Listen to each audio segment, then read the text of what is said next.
Buenos días para todos. El día de hoy les voy a hablar sobre el diligenciamiento correcto de los formatos institucionales que hacemos uso, de pronto no a diario y algunos sí a diario, y que es importante el diligenciamiento correcto de este tipo de formatos, haciendo cumplimiento a mi riesgo, mi control por parte del Servicio de Medicina Interna y Especialidades Médicas a cargo de los enfermeros profesionales Manuel David Helves y quienes habla Yalimar Guevara.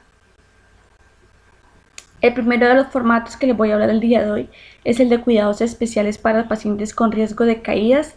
Todos los formatos, la parte más importante siempre va a ser llenar el encabezado en su totalidad, porque a partir del encabezado es en donde básicamente nosotros estamos dando identificación del formato hacia qué paciente lo estamos realizando. Entonces, primeramente el formato va a tener su nombre del paciente, identificación, fecha, edad, servicio. En la parte de abajo podemos ver que dice paciente que tiene un riesgo alto de sufrir caídas con tantos puntos. Entonces, recordar que el paciente que tiene mayor de 50 puntos es un riesgo alto. El paciente que tiene entre 25 y 50 puntos es un riesgo bajo y menor de 24 puntos es sin riesgo, que en la misma escala a nosotros no lo aclara. El cual hay que reevaluar cada 72 horas si el paciente no tiene riesgo, es decir, menor de 24 puntos, cada 48 horas si tiene un riesgo bajo o cada 24 horas si tiene un riesgo alto. Otro de los formatos importantes es el formato de traslado del paciente, el cual debe ser diligenciado con la fecha del traslado del paciente, historia clínica, el número de ingresos. Recordemos que el número de ingresos es muy importante porque a través del número de ingresos que nos dice exactamente el ingreso actual del paciente, porque pueden haber pacientes que ya han ingresado en otro tipo de ocasiones y resulta que por la historia clínica nos abre muchísimas cantidades de ingresos. Entonces, el número de ingresos es importante. En la cama en donde estaba y a qué cama va, la enfermera, la auxiliar y por último firma el facturador cuando se le entrega al facturador para que haga el debido cambio de cama del paciente. Tenemos también el formato de apertura de carro de paro.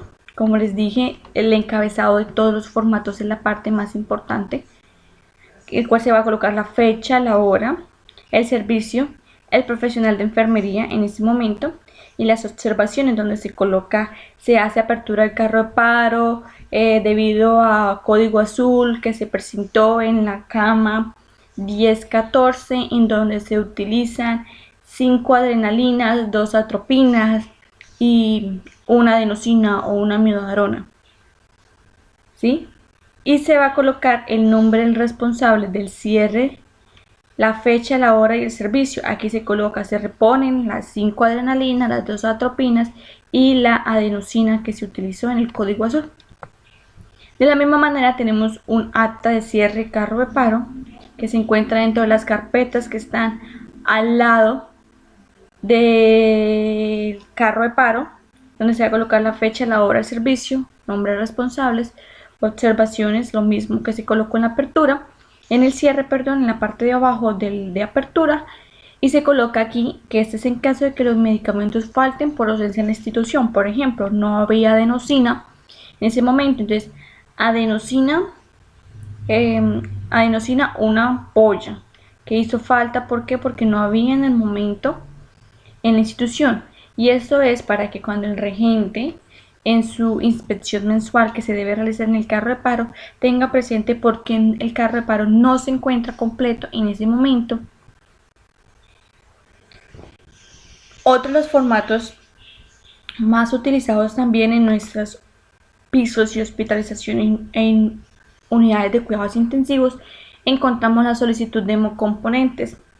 Esta se debe colocar la fecha de solicitud, que es importante, nombres y apellidos del paciente, el número de historia clínica, la edad, el sexo, el servicio y la cama. La edad es importante porque a mayor longevidad de la persona, pues hay mayor probabilidad de que tenga efectos adversos el paciente en caso de que sea politransfundido.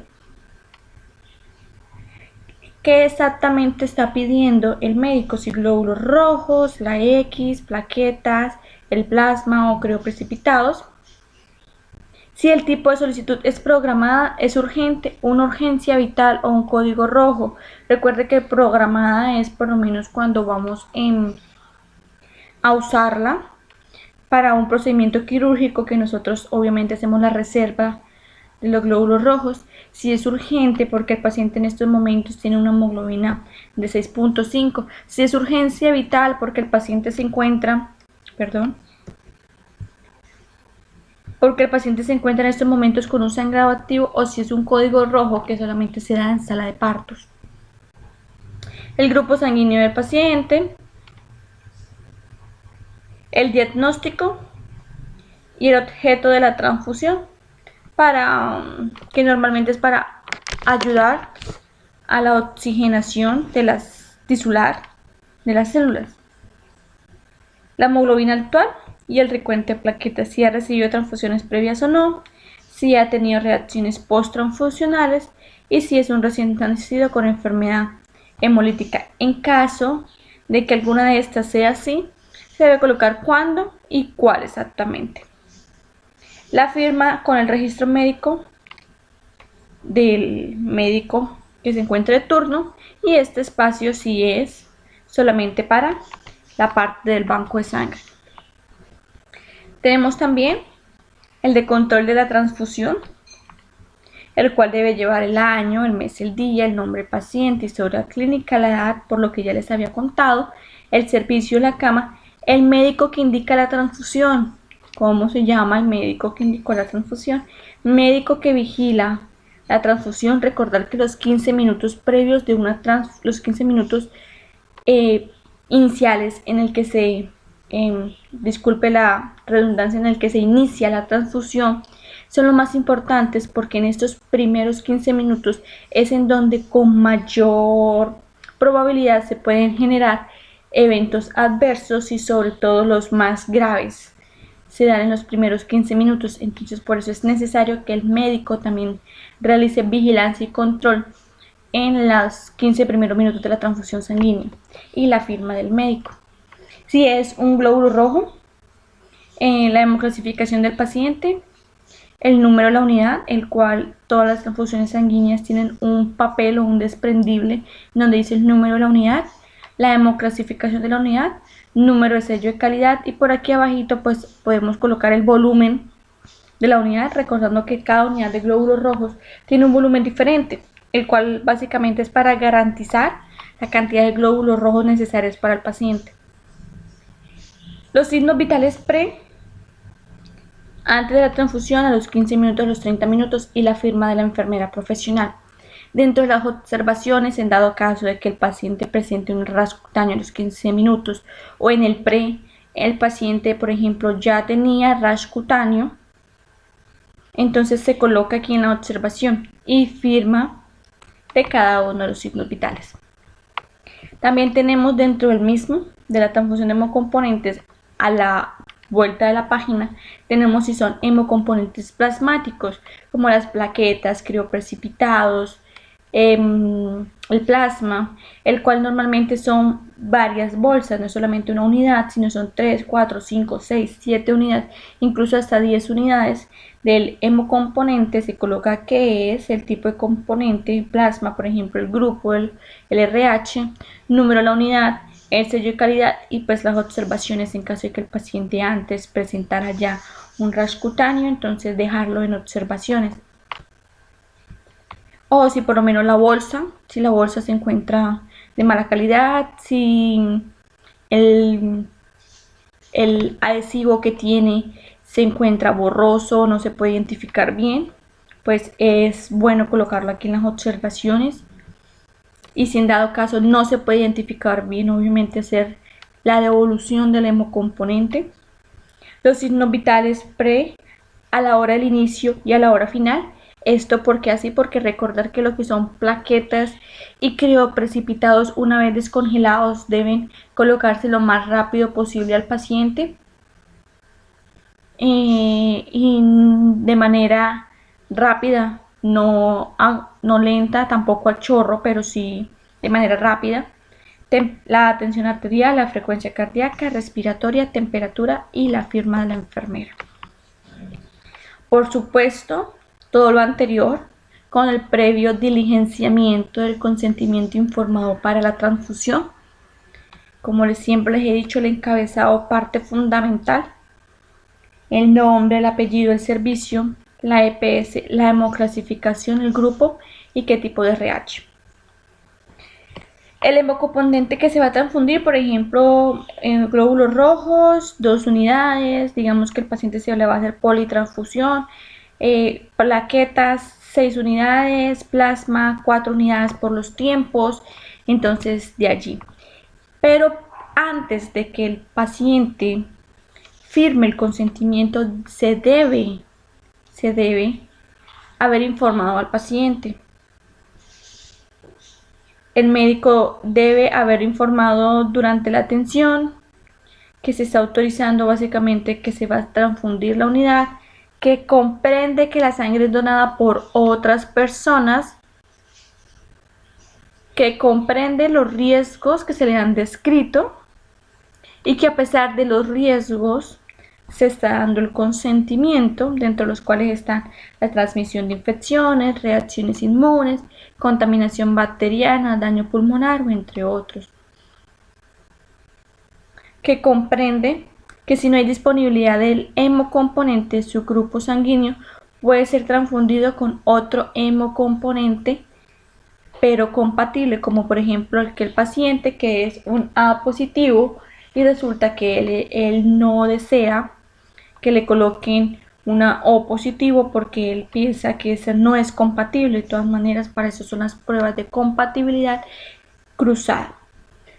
Que comprende que puede tener efectos no previsibles, que se le puede dar un manejo médico, la interrupción de la transfusión e incluso la muerte del paciente receptor de la transfusión sanguínea, que comprende que existen alternativas a la transfusión, como las hormonales, los suplementos dietáricos o medicamentos, que en caso de que sea rechazada la transfusión por su idoneidad religiosa o cualquier otro tipo de obstáculo que le impida al paciente llevar la transfusión, que el rechazo puede implicar complicaciones en su estado de salud, que no necesariamente la transfusión es una garantía para dar curación al estado de salud y que está satisfecho con la explicación que el médico dio. Nombre del paciente o responsable legal en ese momento, firma del paciente o responsable con número de cédula. En caso de que no acepte la transfusión, debe estar firmado en este espacio la firma y número de cédula y aquí diligenciado el nombre. Aquí debe ir la firma del médico. Y ahora bien, en caso de una emergencia, el médico puede firmar, puede colocar su nombre, su registro médico y firmar como testigo otra persona, ya sea la jefe de enfermería, el auxiliar, alguien que está pasando por ahí, que en ese momento, por ejemplo, aquel paciente que nos llega a urgencias con un sangrado activo, una herida de bala y resulta que no sabíamos que era testigo de Jehová, pero debido a la emergencia en el que se encuentre, la urgencia en el que se encuentre, pues se vio la necesidad de realizarle transfusión de glóbulos rojos o de bolsas total o de crioprecipitados, plaquetas o demás, sin el debido consentimiento anterior, porque era una urgencia vital y no daba tiempo para la explicación del consentimiento informado ni quien pudiera firmar como representante legal en ese momento. Como les venía diciendo, si el hemocomponente viene de pronto con el adhesivo en donde no se puede ver hacia quién es el paciente receptor, qué tipo de unidad es, el sello de calidad o cualquier tipo, digamos que no es el hemocomponente correcto, no era el del paciente correcto, se debe diligenciar el formato de devolución de hemocomponente, donde vamos a tener aquí la fecha, el mes, la hora de la devolución. Es importante la hora de la devolución, porque de acuerdo a la hora en la que ellos despachan y la hora en la que se devuelve, se puede garantizar o no de pronto nuevamente la renovación, por ejemplo los glóbulos rojos, que es muy importante. El número de historia clínica, servicio cama, si son glóbulos rojos o plaquetas, porque son los que obviamente se pueden devolver.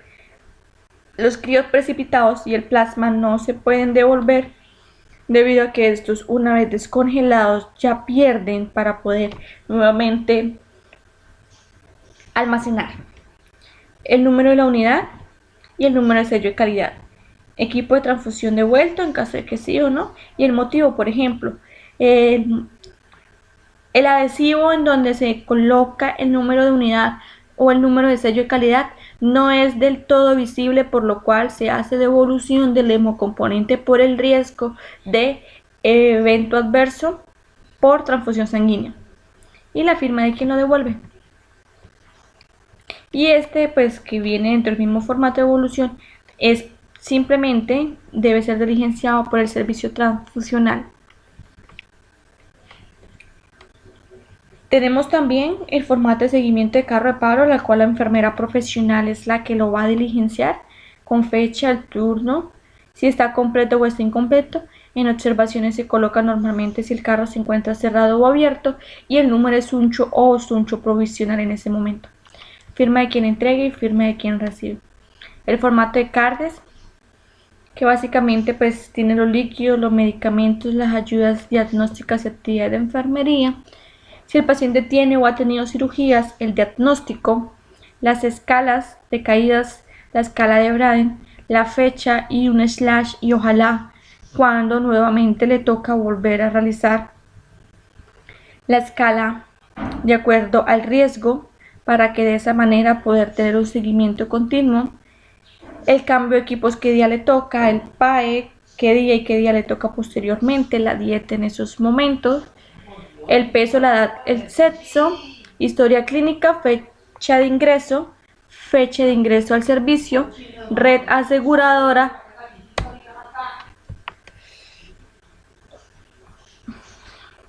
tenemos también el formato de recibo y entrega de turno, en donde pues tenemos el servicio, la fecha, el ingreso traslado, si tenemos pacientes delicados, esto es específicamente para salas de partos, preparación de pacientes para estudio diagnóstico, una colonoscopia, una endoscopia, toma de examen de laboratorio, qué pacientes están en ayunas porque lo vamos a llevar a cirugía, qué pacientes están pendientes por operar o por un estudio diagnóstico también, pacientes que están en ayunas, qué cirugías tenemos el día de hoy, las transfusiones que se hicieron y demás observaciones, y las firmas de las enfermeras profesionales. Tenemos también el reporte de no adherencia a procedimientos de enfermería, el cual se realiza con fecha, turno, hora y el asunto, por lo menos. Auxiliar de enfermería Pepito Pérez no cumple con el protocolo de recibo y entrega de turno. Descripción de los hechos, aquí colocamos el auxiliar Pepito Pérez no cumple con el protocolo de recibo y entrega de turno debido a que en constantes ocasiones el auxiliar llega a las 8 de la mañana a recibir turno, y la firma del enfermero profesional. Contamos también con el formato para el traslado, depósito y entrega del cadáver, la cual debe ser diligenciada por el médico, en donde tiene la fecha, la hora, el encabezado, que son las partes más importantes, en qué servicio se encontraba, si requiere levantamiento del cadáver, que normalmente es no, si es un evento de interés público o no, por lo menos un paciente que muere por tuberculosis, que es un evento de interés público, el paciente que muere por VIH, que también son de interés público, el paciente los de COVID, que son de salud pública también. Desconocimiento de la causa del fallecimiento, normalmente nosotros no desconocemos la causa del fallecimiento, y si es gestión de donación de órganos o no. El médico que solicita y ya. el número del certificado de función, el médico que elabora el número de certificado de función, el nombre de la enfermera, firma de la cédula y el camillero, ya que esto hace parte del depósito de cadáveres. El formato de control de cadena de frío del congelador, el cual debe ser diligenciado diariamente en los turnos de mañana, tarde y noche. Esto con el fin de que una u otra manera se garantice la cadena de frío de los medicamentos. Como les he dicho siempre, es muy necesario el encabezado, la firma de los responsables y observaciones. Contamos también con el formato de evaluación del proceso de formación y capacitaciones, el cual estos lo dirigen normalmente talento humano y SIAO cuando se realizan algunos tipos de capacitación y se quiere evaluar el impacto de la capacitación. Los encabezados, como siempre les he dicho, la parte más importante. Tenemos también el formato de entrega de elementos de protección al personal COVID-19, el cual recordamos que firmamos 3 diferentes, el kit, el de protección facial y el del tapabocas N95, y en dado caso de que tengamos que hacer cambio de overall porque estamos en turno de noche o de completo, el de overall, el cual debe ser diligenciado en su totalidad. Contamos también con el formato de control y verificación de expediente de historia clínica. Como siempre lo he dicho, la parte del encabezado es la parte primordial. Un formato que no se encuentre con el encabezado diligenciado de manera correcta es un formato que muy probablemente cuando lleguen los pares a hacernos auditorías vamos a tener calificación negativa al respecto por un mal diligenciamiento en el encabezado. ¿En qué servicio se encontraba? ¿Cuáles de todos estos ítems se encuentra y la cantidad? Nombre de quien entrega, nombre de quien recibe y la fecha y hora. Contamos también con el formato de limpieza y desinfección, que recordamos que son todos los domingos, semana tras semana, en donde se va a colocar la fecha y hora en el que se realiza, nombre de quien lo realiza y pues que normalmente el que supervisa es el enfermero profesional. Formato de limpieza y desinfección de equipos, que es el mismo, donde se va a colocar que se limpió, y en dado caso que no aplique, por lo menos en donde no haya biombos, que pues a veces no hay, o en donde no haya tallímetros, pues no aplica porque pues en ese momento no se cuenta con la unidad en eso. Muchas gracias para todos, espero que la capacitación de hoy haya sido de su agrado y posterior a esto vamos a continuar a diligenciar el post-test. Gracias.